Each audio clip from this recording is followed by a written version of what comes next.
Yo, JD here, Zero Limits, as you can see on F1 2020, and we're at the Netherlands Zandvoort circuit, one of my favourite tracks on this game. So get the DRS line as early as you can. Going into turn 1, you could brake surprisingly late due to the camber of the corner. Going deep, don't have to hit the middle part of the apex. Get a very nice exit, double shifting up into 4th gear. Then a very, very quick right-hander. Stay nice and tight into this carousel-esque kind of corner. And then a very, very weird part of the circuit. Pretty much blind corner after blind corner. Very terrifying. Drop it down into 6th gear, then go back into 7th to stabilise the rear end. As the curve finishes, that is your turning in point. Go down to 6th gear. Use all the track you can on the entry. Try and carry as much apex speed as you possibly can. Drift all the way out to the right-hand side. 4th gear, 3rd gear, then up into 4th to give you maximum traction. Then before getting on the other DRS zone.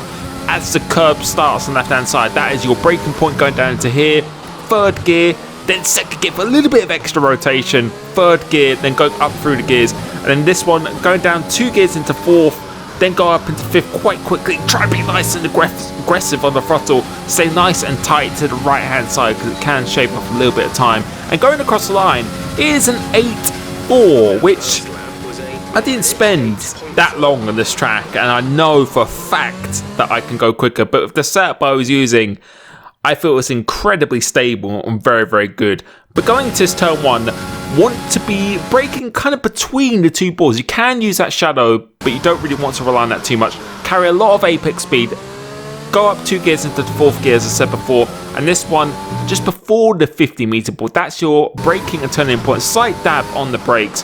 Very tight to this. I don't like going out wide. I feel you lose quite a bit of time doing that. Then obviously going up through the gears, I keep it in 7th because it doesn't go over 12,000 RPM, so you're not going to lose any speed. And here, just after that yellow Pirelli sign, that's your braking and turning in point. Try and carry as much speed as you possibly can. And as I said before, kind of just as you pass the 50-meter board, you want to be turning in earlier than you think. And this one, just before the 50, once you pass that, that's when you want to be turning more and more lock on the steering wheel. This one's quite a tricky one. Drift almost out to the 50% of the 50-meter board, not all the way. Try and hit the last part of this apex and get as early as you can on the throttle. This one's actually quite a simple braking zone, just before the curb starts. Going down the gears into 3rd gear, hold it through 3rd, then into 2nd. Get a little extra bite, then up into 3rd again. And this last corner, you want to be as aggressive as you can on the throttle. And you'll be able to see by my throttle and brake application, you can see how early I get on the throttle. It's so early on the throttle because it can gain you so much time and momentum going down the straight. Stay nice and tight to the right hand side. And that is an 8.4, which, as I said, I know I can go a lot quicker. I can put on a lot more of an aggressive setup. But these setups here are really for people to use online where they can feel it's very stable and usable, and only a couple attempts off the world record because the top times with ABS. But I felt this setup was incredibly good. A 6.9 wing, and I actually used this setup from someone, I think the guy in 2nd place literally is exactly the same as his, but it just felt so nice.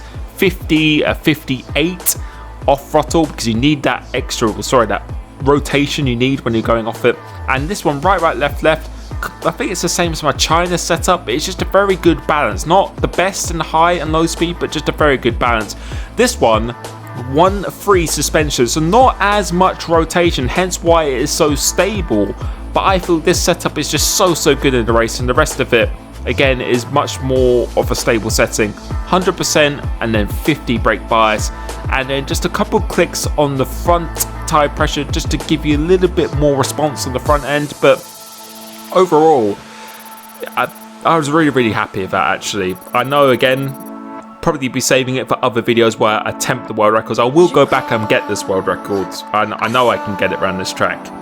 But that setup there was probably the most stable setup that I've used. And I used that online recently and I won the race. So it was really good. Hopefully you're enjoying these setup series. Thank you so much for supporting my channel, and I'll catch you soon.